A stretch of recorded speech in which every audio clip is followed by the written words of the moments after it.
श्रीलंका के सामने जब इंडिया की शर्मनाक हार हुई तो इंडिया की कई गंभीर मुश्किलें बढ़ गई। मतलब इंडिया इस वक्त गंभीर मुश्किलों का सामना कर रही, क्योंकि T20 सीरीज के बाद लग रहा था कि सब ऑल इज वेल है, बढ़िया है जी, सब अच्छा है, इधर देखो तो अच्छा, उधर देखो तो अच्छा, ये इतने सारे बॉलर है, इतने सारे कीपर हैं, बैट्समैन है, मिडिल ऑर्डर है, स्ट्राइकर है, डिफेंड करने वाला है।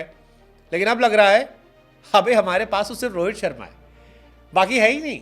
मतलब व्हाइट बॉल में बड़ी समस्याएं हो गई हैं, ओडीआई में खासतौर पर, क्योंकि शुभमन गिल को वाइस कैप्टन बनाया गया। गिल साहब रोहित के आसपास भी परफॉर्मेंस नहीं दे पाए, ना स्ट्राइक रेट में ना एवरेज में। 58 रन शायद बनाए 3 मैच में। रोहित भाई ने इस तरह पहले मैच में मार दिए थे। चर्चा शुरू हो गई, क्या जायसवाल या ऋतुराज को देखा जाए, या क्योंकि वाइस कैप्टन बना दिया गया है तो इन्हीं के साथ आगे कंटिन्यू किया जाए, बाकी को देखा ही ना जाए।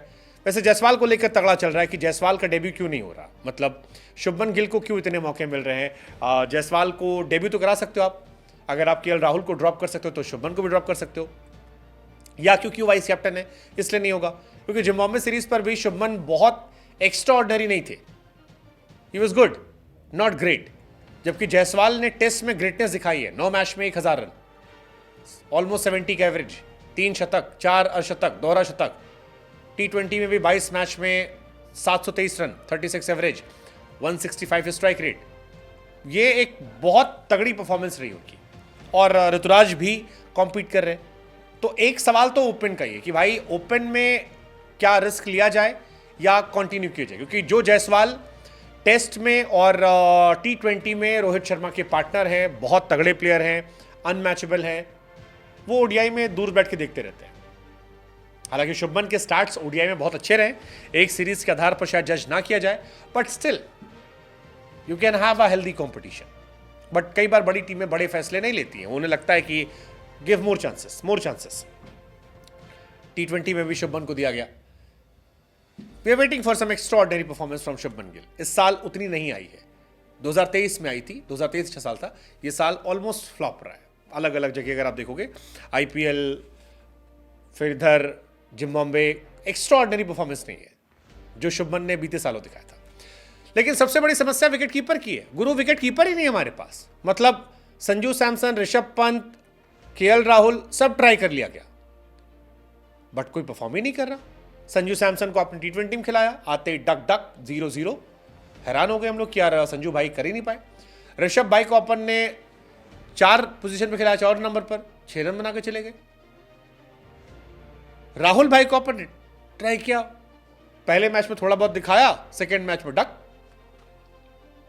अब पॉइंट यह है कि अगर ना केएल राहुल, ना ऋषभ पंत, ना संजू सैमसन, अगर कोई तीनों में मौका पाने के बाद जगह सुनिश्चित नहीं कर पा रहा, तो फिर कैसे काम चलेगा।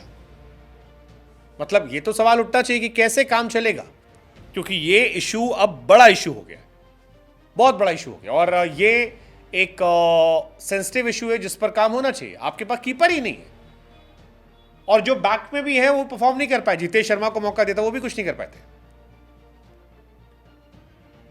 अब आप गेंदबाजों की बात करो, आपके पास बुमराह नहीं है तो कोई बॉलर नहीं है। मतलब बैटिंग में रोहित आउट हुए खत्म, बॉलर में बुमराह नहीं खत्म। अर्शदीप और सिराज फ्लॉप रहे, मतलब तगड़ी पिटाई हुई है, हल्की फुल्की नहीं, तगड़ी वाली पिटाई हुई, जिसे कहते हैं ना फेंटा मारना। एक तरफ स्पिनर 10 ओवर में 20, 25, 30 रन दे रहे थे, एक तरफ 8 ओवर में 60, 65 रन, 70 रन, ये वाली पिटाई। तो सवाल ये भी कि यार बुमराह है तभी क्या चलते हैं लोग, क्योंकि बुमराह एक साइड से प्रेशर बनाते हैं, साइकोलॉजिकल प्रेशर लेते हैं, सिखाते रहते हैं। बिना बुमराह के हमारे पास फास्ट बॉलिंग भी इशू है। सिराज ने थर्ड मैच में 9 ओवर में 78 रन दिए थे, सेकेंड ओडीआई में 43 रन दिए थे 8 ओवर में। अर्शदीप पाजी 9 ओवर में 58 रन देकर आए थे। तो क्वेश्चन यहां पर भी कि क्या होगा। फिर विराट कोहली, यार मतलब चीते की चाल, बाज की नजर, विराट कोहली पर डाउट नहीं होना चाहिए, लेकिन विराट कोहली यार 3 मैच में एक तरह से आउट होंगे तो बुरा लगेगा। पहले मैच में 24 पे, 14 पे, 20 पे, और तीनों मैच में एक तरह से पांव आगे निकाला, बॉल अंदर आई, खत्म। 3 मैच 48 रन विराट कोहली, 16 का एवरेज। उनके करियर का सबसे लो फेज ही है, 2024 में सबसे लो फेज उनका है, 16 का average. We don't expect this from Virat Kohli. फिर इसीलिए क्वेश्चन है कि यार क्यों, और ये टेंशन बड़ी टेंशन है, अभी नहीं लग रहा, क्योंकि अगला बड़ा टूर्नामेंट जो है वो ओडीआई क्रिकेट का है। और वर्स्ट पार्ट है कि ओडीआई मैचेस हैं ही नहीं। अब सीधे अगले साल मैच है इंग्लैंड सीरीज, इस साल कोई सीरीज ही नहीं है। सो पॉइंट इज कैसे चलेगा? इंडिया की ये गंभीर टेंशन है।